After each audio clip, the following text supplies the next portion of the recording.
prepared her for all the possible questions na pwedeng itanong ni Attorney Matias. And I even rehearsed with her yesterday. So, well, then you better dig deeper. That performance should tell you something. You're most likely indicting the wrong person. Oh, the case isn't over yet, Attorney. And I ought to know when I should stop prosecuting an accused. Tinatanong kita, Lorena, what is this all about? Why is he suddenly going on vacation? Hanggang kailan mo ba ipagtatanggol yung anak mo?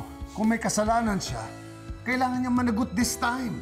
Nandun siya nung gabi ng crime scene nung matagpuan yung katawan ni Meredith. He's not guilty. Hindi ko po alam kung paano papasatin yung judge. Hindi. Hindi pa rin tayo susuko. Hindi rin ako tumitigil sa pag-i-investigate.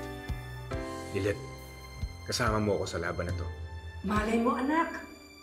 May biglang dumating na isang testigo na magsasabi na wala kang kasalanan. Magandang araw, kumare. Magandang araw, kumpare. Ano ba ang latest nating pag-uusapan ngayon? Aba, siyempre, hindi pa rin ako makamove on sa pagkadakip at pagkasangkot ng lawyer na si Attorney Lilith Matias. Ako rin, kumpare. Ang hirap isipin na ang isang lawyer na kagaya niya ang papatay sa kanyang ina. Eh, ano nga ba talaga ang motibo ng pagpatay kay Attorney Meredith Simmons? Kawawang Lilith.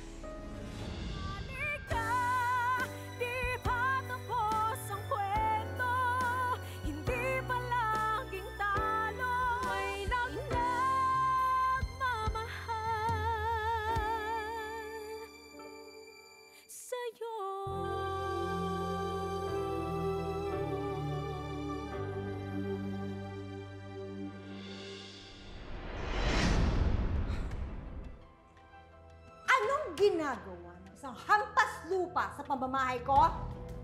Pinalayas na kita, Julieta! Bumalik ka na sa basurahang pinagtapunan ko sa'yo!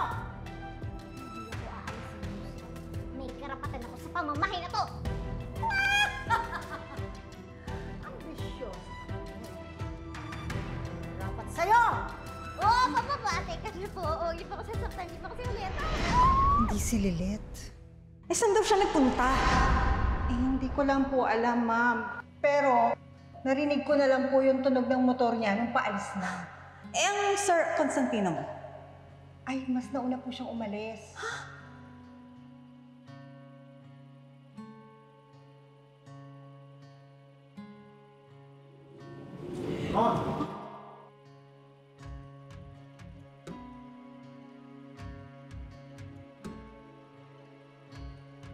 Oh my God!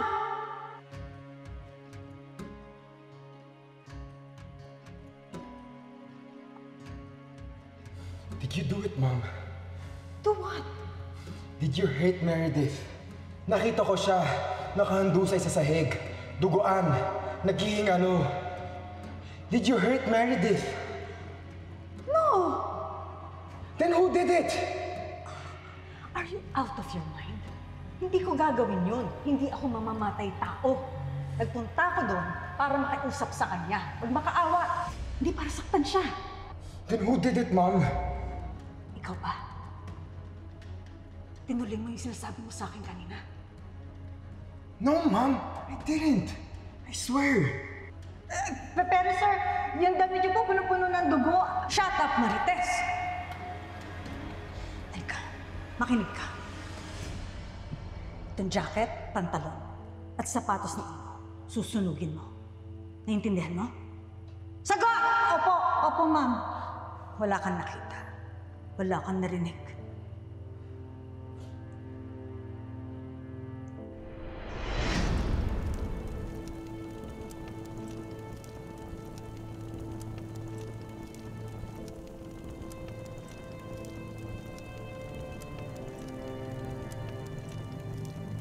Marites, tanggapin mo ito. Huwag ka na magsalita.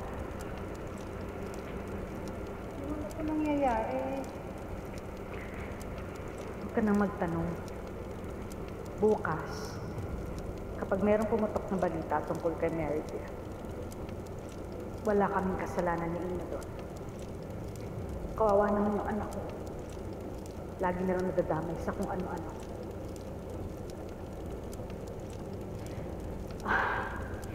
Yung motorsiklo at saka yung helmet, linisin mo rin ng maigi. Huwag kang magtitira ng dugo. Opo, ma'am. Sige.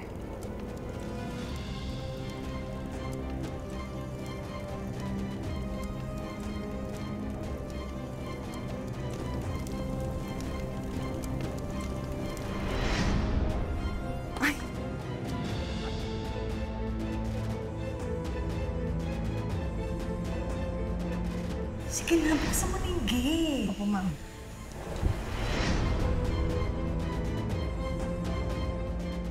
Hindi siya dapat makulong. Kurt, yung nabanggit mong lalaki last time, yung nakakita dun sa nakamotor na may kahina-hinalang kilos, nasa na yun? Yun nga eh. Bigla lang hindi ko makontak. Probably natakot. Gusto ko nang mahuli yung totoong kriminal. Pero ano ba namang magagawa ko? Parang mas okay pa noon na limitado yung kilos ko dahil maliit ako eh. Pero nasa labas naman ako. Hindi gaya ngayon. Para akong ibon na nakakulong sa isang hawla. Walang magawa, hindi makaalis.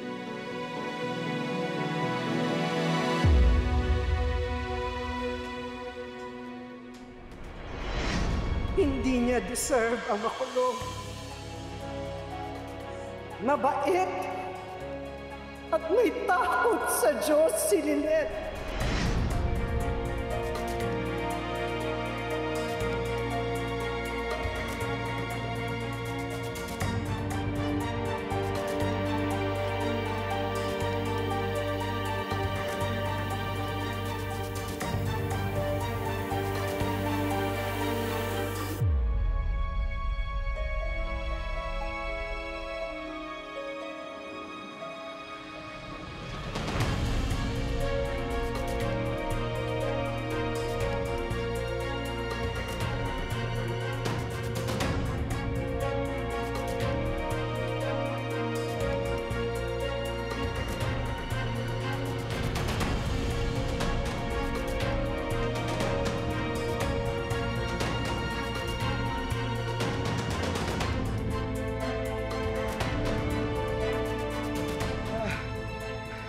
Wala akong kasalanan.